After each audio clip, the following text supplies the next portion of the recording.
નમસ્કાર. ક્યારે વિચાર્યું છે કે આપણા જીવનમાં પ્રેમ, પૈસા અને પ્રસિદ્ધિ પાછળ કઈ શક્તિ કામ કરે છે? જુઓ, વૈદિક જ્યોતિષ મુજબ આ બધાનો કારક છે એક જ ગ્રહ, શુક્ર. આજે આપણે પ્રાચીન ગ્રંથ ભૃગુ સંહિતાના આધારે સમજીશું કે કુંડળીમાં શુક્રનું સ્થાન આપણા જીવનને કેવી રીતે ઘડે છે. તો ચાલો આ રસપ્રદ સફર શરૂ કરીએ. તો જુઓ, આખા વિશ્લેષણનો નિચોડ તો બસ આ એક વાક્યમાં જ છે. ભૃગુ સંહિતા એકદમ સ્પષ્ટ કહે છે, શુક્ર એટલે ભૌતિક સુખ.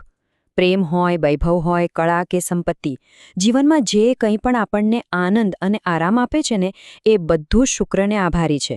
અને આ જ વિચાર આપણા આખા વિશ્લેષણનો પાયો છે. આપણે આને સ્ટેપ બાય સ્ટેપ સમજીશું.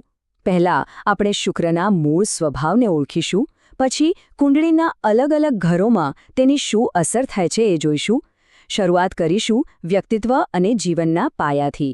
પછી સંબંધો અને પડકારો તરફ આગળ વધીશું અને છેલ્લે જાણીશું કે શુક્ર આપણા ભાગ્ય અને જીવનના અંતિમ પરિણામોને કેવી રીતે દિશા આપે છે. તો શુક્રની સાચી ભૂમિકા શું છે?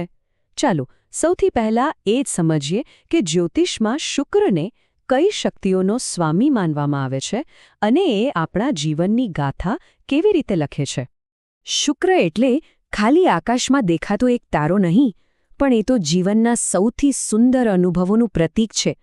કલા, રોમાન્સ, આકર્ષણ, વૈભવ આ બધું જ શુક્રના ક્ષેત્રમાં આવે છે.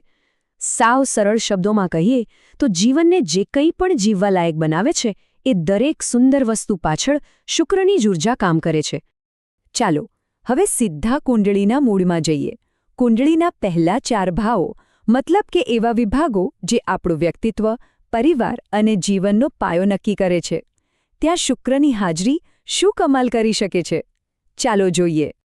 જરા આ ટેબલ પર નજર કરો. પહેલા ભાવમાં શુક્ર હોય તો વ્યક્તિ કુદરતી રીતે જ આકર્ષક અને કળાની શોખીન બને છે. બીજા ભાવમાં ધન તો આપે જ, પણ સાથે મધ જેવી મીઠી વાણી પણ આપે. ત્રીજા ભાવમાં જે હિંમતનું સ્થાન છે, ત્યાં શુક્ર વ્યક્તિને મહેનતુ અને સાહસી બનાવે છે.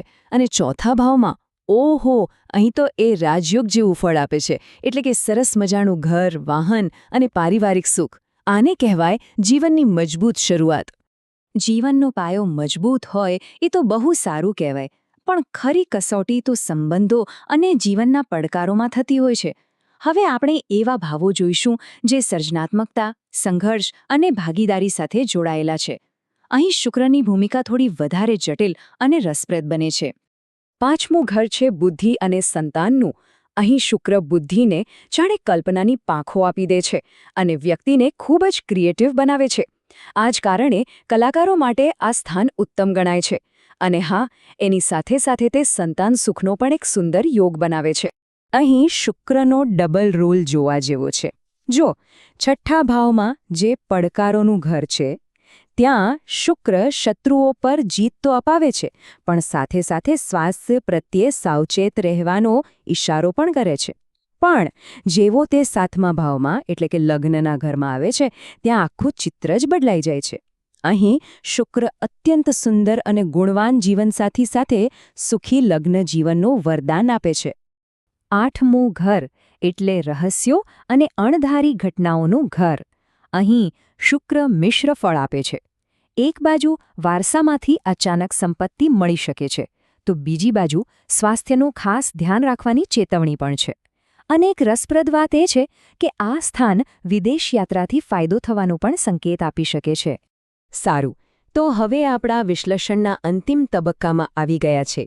અહીં આપણે જોઈશું કે શુક્ર ભાગ્ય, કારકિર્દી અને જીવનના મોટા લક્ષ્યો પર કેવી અસર કરે છે. આ તો જીવનના સૌથી ઊંચા સ્થાનો છે.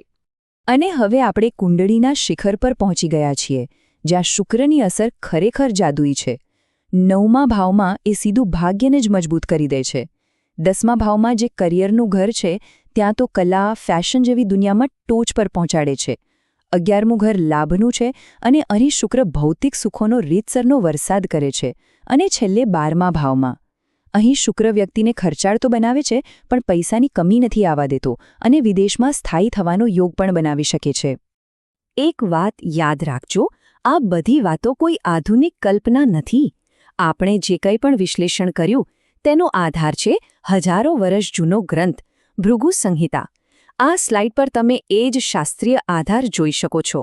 આ આપણને યાદ અપાવે છે કે આ જ્ઞાન કેટલું ગહન અને પરંપરાગત છે અને આજના સમયમાં પણ એટલું જ સાચું છે. તો આ બધા પરથી શું સમજવાનું? મુખ્ય વાત એ છે કે શુક્રનો પ્રભાવ સર્વવ્યાપી છે. એ ખાલી પ્રેમ અને સૌંદર્યનો ગ્રહ નથી. એ તો આપણા વ્યક્તિત્વ, આપણી સંપત્તિ, સંબંધો, કારકિર્દી, ટૂંકમાં આપણા સંપૂર્ણ ભાગ્યને આકાર આપે છે. ભલે દરેક ઘરમાં તેની ભૂમિકા બદલાતી રહે, પણ તેનો અંતિમ હેતુ એક જ છે: જીવનમાં સુખ અને સમૃદ્ધિ લાવવાનો. પણ આ બધું જાણ્યા પછી એક મોટો સવાલ મનમાં જરૂર આવે. આકાશનો એક ગ્રહ આપણા જીવનના આટલા બધા પાસાઓને, વ્યક્તિત્વથી લઈને ભાગ્ય સુધી, આટલી ઊંડાણપૂર્વક કેવી રીતે પ્રભાવિત કરી શકે છે? કદાચ આ જ જ્યોતિષ અને જીવન વચ્ચેનો સૌથી મોટો રહસ્યમય સંબંધ છે. આના પર વિચારવા જેવું ખરું નહીં?